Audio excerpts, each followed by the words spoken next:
Voilà, Tindika Télévision, chers internautes, bonjour, bonsoir. Welcome, Boya Malamu, na Tindika, émission Nabino, Bolingara trop, actualité politique, na Sepeli, vidéo ya Souka, Botalinga moi bien, moi ibele, Boka Boulaka information, les Alangorien, Ozu ya Ofele, Kaba ya Ofele, pour Baimboka, ba Congolais partout, Bazali, Bazouaka information, Bayeba, ce qui se passe na Congo, na esprit à bien. Parce que ma vidéo oyo ekotika laka bana bande ko mususu ko metaka pe histoire à Congo à travers ma vidéo ka ko bozo na Tindika.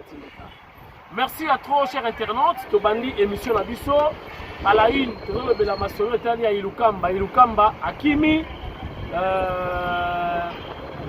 Jean-Marc Kabunda Koti Ilukamba Bugalo Akimi nini to remettre ni solo Kaka na émission Yalelo. Chers internautes, Jean-Pierre Bemba, Moïse Katumbi, frère Martin Lobi, on a joué à la Mouka Tenga, na ebisa kabino kala, que la Mouka c'est déjà mort et enterré. Oh, il a se concrétiser ndesiko. Mais na ebisa kabino déjà parce que na yebi comment les politiciens congolais évoluent. Que si tout moni bana mobutu tout lelo, comment les politiciens basalaka. Donc na yeba ki que la Mouka donc on a rataki kuna bango na Genève et Kosimbate et puis on a qui plateforme électorale et l'élection elekaki la Mouka il fallait kufa kaka et voilà lelo la Mouka etikali kaka ya frère Martin na Adolofino donc suka na Adolo donc Adolofino na frère Martin akima pe église na Philadelphie donc bama Satumatungulu Bungalo Bemba Bungalo Katumbi, Bungalo, Nani Swatigani. Donc, Batika Adolofino, na frère Martin. Mais moi, il a montré Souki, naïf Sakamino déjà. Chers internautes, relativement avec la justice, Ngoyi Mulunda, à propos naïe, il y a qui va propos diffamatoire et puis incitation à la haine. Donc, on a eu 3 ans de prison à Kenegopema puisque, chers internautes, Maloba Kakaoyo, ils ont la puissance de Kosakanati. Maloba est la Kamokili. Maloba peut Boma Mokili. La radio de 1000 collines, je crois ça vous rappelle le génocide de Rwanda. Batubasila, Likolo ya Maloba, Likolo ya radio. Yo peut venir pasteur par rapport à comment yo vous avez n'est-ce pas une opinion sur lui aujourd'hui dans l'église on a contact ça battu la haine la jalousie mais pas toi dans l'église pas yako bon dans la cité bon yo pas toi tika ba orphelin ba veuf bon yo pasteur parce que vous avez opinion sur lui vous a côté à battre on dit maloba yoza koloba on a côté ya batata na mama na bana o ebité ba effet nini maloba ne ko sala na peuple de Dieu on a côté ya mais bo bimi na mission na bino na donc Ngoyi Mulunda na ambongo ndenge moko te ya liloba nzambe mais bango bazo bima libanda ya musala nzambe bakomi côté la batu la haine batu ba bomana. Pour la servir comme exemple, Babendi a eu 3 ans de prison, dans 500 000 francs congolais à Refuta et à Amande. Voilà. Mais à cause de la liberté, à ça l'appel, le coup d'arrêt magie, il va y 2 ans et ça 5 ans. Donc voilà. Quand vous faites ce qu'on a pris même mandat en 2023, Ngoyi Mulunda a donc 2 ans et tikali. Alors, ça la calme, ça la docile. Au bon que on sera 3 ans sans problème. Mais si on s'en joue appel, oh, donc il y a des pour 2 ans de plus, 5 ans. Donc, bravo, comme on peut se conseiller, à la docile. États-Unis d'Amérique.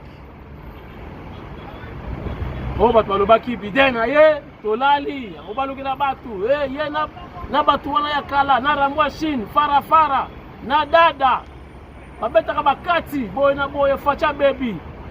Voilà, qui bana miki, ba ibima kamlinga tamboulagate. Donc au moment où je vous parle, l'élo déjà deux responsables de commandement il y a États-Unis, donc pour l'Afrique, donc ils sont entendus ici à Kinshasa, c'est mercredi. Donc voilà. Na présidence de la République, kuna cleaning après Kolongwa définitif sikoyo ya Vital Kamerhe comme directeur à cabinet chef de l'État, kuna sikoyo bazui ba savon, hein? Ba savon, ba détol, donc ba désinfectant en général, donc ça la cleaning la présidence de la République. Vous voyez que votre INC belé ba côté kuna na sima coalition, parce que rappelle la présidence, bato appelle ba jeep ya présidence de la République. Donc certainement dans 48 heures, il faut ça va jeep union soit l'État. Oya somaka mutukate à côté de Manaré. Vous comprenez? Le Manaré, aux Ngombol, ok, parler dans moyen de transport. Ma belle zate. Oh, il y a bon maquité. Ah, Italie. Donc, Moussala Siko et Sili, pas seulement Batouya INC, mais je vous informe que cleaning et l'ingé salamakuna. Oh, bah, il y a cleaning, cleaning, c'est-à-dire nettoyage in English. Bah, qu'on nettoyer bateau. Et puis, diminution, réduction, il y a nombre de effectifs, il y a personnel. Pour la présidence, mon conservation a besoin d'attaquer Mvuka. Pour nous, il y a une coalition. Donc, précarité, pour les trop, vous conservez bien les cleaning. Pour nettoyer bateau, vous conservez besoin de bateau, mais mingiti. Il y a un côté de la présidence, il y a la bateau. Qui Mvuka, on a mis ça, et si. Donc, vous conservez la bateau bouquet, on va faire la kitoko. Même dans l'équipe, il y a Yemoko. Même l'équipe à diaspora, Moussouba Yaki, moi, nombre de mouké, à Batouba, au Sala Moussala, pour être compétent. Mais dans le but, il y a incompétent. Je n'ai pas dit ça. Voilà. Donc, toujours la présidence de la République, Bassangwe Bimi à Lukuta. Nalandi Alain Bolodjoua. Il y a un gars qui a été combo déjà, donc fort combo, Bolo. Donc, Bolo Joie. Donc, comme dans la ligne de route, il était fort comme bon âme. Bolo, Bolo. Fort combo. Alors, le chef de l'État a évoqué la casting. Il a pas compris la battue.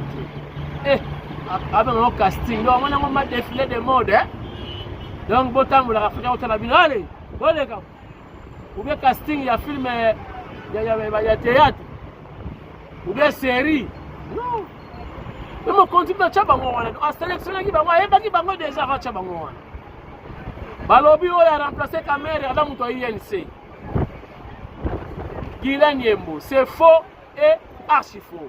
Guylaine Yembo, Azala qui représentait l'IDPS de Belgique, je crois en 2011, si je ne m'abuse. Azala qui représentait adjoint. Donc Azali moi dans l'IDPS, Azali combattant, Azali diaspora. Bon, excusez, on a souffert là mon pépé, donc tous les colons makasi, on a commis la Gombe. Donc non, il y a fleuve Congo. Donc, chers internautes, l'actuel directeur de cabinet, chef de l'État est bien. Il est bien très bien. Azali diaspora. Le diaspora va tenir qu'il est à solo. Père au Salam Moussala, il y a solo parce que le test Salamaki déjà avant Azalawana, mais dans le casting, parce que le chef de l'État a yeba qui battu soit chaki bango nzinga. Il y a directeur, il y a cabinet adjoint chargé à économie et développement. Alors Bolo Joa Bolo, a yebi rien, a solo ba n'importe quoi, des bobards, des racontards. Donc bon croire na été, ils a Miami. Donc, il est compétent. Mokozamboka a connu Pambati. Voilà, chers internautes, les lois n'a parlé du peuple. Bruno Chiba. C'est là l'information d'aujourd'hui a appelé sur un ordre. Alors, tous les députés à FCC vont voter contre l'émotion. Léo, Njolé, Autoroute, les collègues. Mais déjà, au début, plénière c'était prévu à 11h. Dans mon mois de décalage, ça va continuer en retard. Mais qui est le premier ministre Ezawan? Qui est économie vide? Qui est Lukamba? Ezawan. Lukamba est tout le monde c'est Kizaka. À mon avis, a bangi humiliation en direct. Vu son âge, Boka Samutafani na kit. Nzoka déjà salari d'Haïti. D'Haïpen. Boka Mutafani boye. Beloka Sazara. Grand Haïti, Boka Mangambu Bunati. Mbosa Boka Mangambu. Mota est premier ministre, Asali d'Haïti, Boka na kit, c'est la rave. Asali Jean-Claude Van Damme. Donc, il y a vos fans là. Comment on peut taper sur vous? Pas! Le Premier ministre soit pour faire la paille de peuple. Pour dire quoi? Grand bungalow. Nayango, à mon avis, Vietnam, à mon avis, non? Natal avec un bilili. N'est pas total. Alors, quoi, il y a un problème, c'est Bakistan. Mais, oh, c'est grave. Selon le règlement intérieur, Baïs et coutume, il y a l'Assemblée nationale. Le col a rejeté, tu peux saboter l'invitation, il y a l'Assemblée nationale. D'office, il y a outrage. Donc, dossier qui est dans la Cour constitutionnelle, à cause de la paix, il y a une poursuite. Voilà les Njolé au cher internaute, tout ça qu'on a les cas Nengenini. L'autre est reporté parce que a un voyage et une mission officielle. Il y a une mission officielle en haut, et pas Chine à Rambo, Rambo à Chine. Bon, l'essentiel, il est à Kinshasa, mais pour qui sera vide à Zate. Nous attendons la réaction. Il y a des députés de l'Assemblée nationale. Lukamba Akobika, to Akobika. Mais dans mon présence, il y a Jean-Marc Kaboun 520 gigas. Dans ce moment, le col a Lukamba Akobika. Total, il y a Kosuka.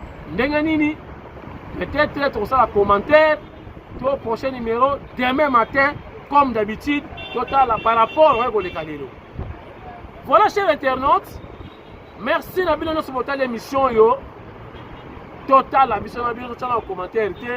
Ni ne collègue à l'Assemblée nationale. Tu commenter l'OPI. Tu commenter dans le métier. Merci Nabino sur l'émission. Salutation Nabino en général. Tokutani lobby na tongo ngai na bino pour ça la émission mususu to analyser oye ko le kalelo na assemblée nationale boboto bondeko na mabota na bino nyonso molobeli ya fachi mona ntuka mamart akei total la RTNC ensemble total la lobby aux alangeni. Merci beaucoup.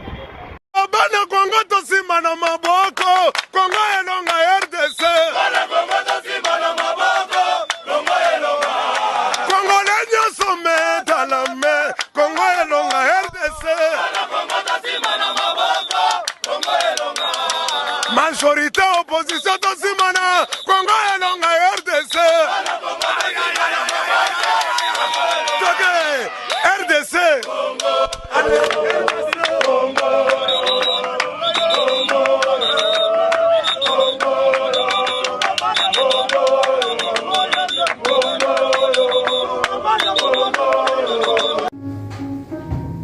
Nous allons à présent prier pour la République démocratique du Congo. Nous demandons à ce que le Saint-Esprit puisse susciter dans la classe politique les personnes qui ont à cœur la population. Nous prions parmi les fonctionnaires que notre Dieu suscite des fonctionnaires qui travaillent pour le peuple. Prions également pour les services médicaux, des médecins, la police, l'armée, toute couche de la société. Que le Seigneur puisse répondre de son esprit et que le réveil descende dans ce pays afin que ce pays soit émergé d'un point de vue économique. Dans tout point de vue, nous prions que le Seigneur Jésus étende sa main dans ce pays. Peuple de Dieu, prions tous ensemble. Alléluia. Oh Jésus, nous présentons le peuple congolais, Seigneur, en ta de toi. Cette nation qui a besoin de toi. Nous te prions que tu étendes ta main, que tu puisses agir. Jésus, que ton esprit descende, Seigneur. Ce peuple a beaucoup souffert. Vas-y, les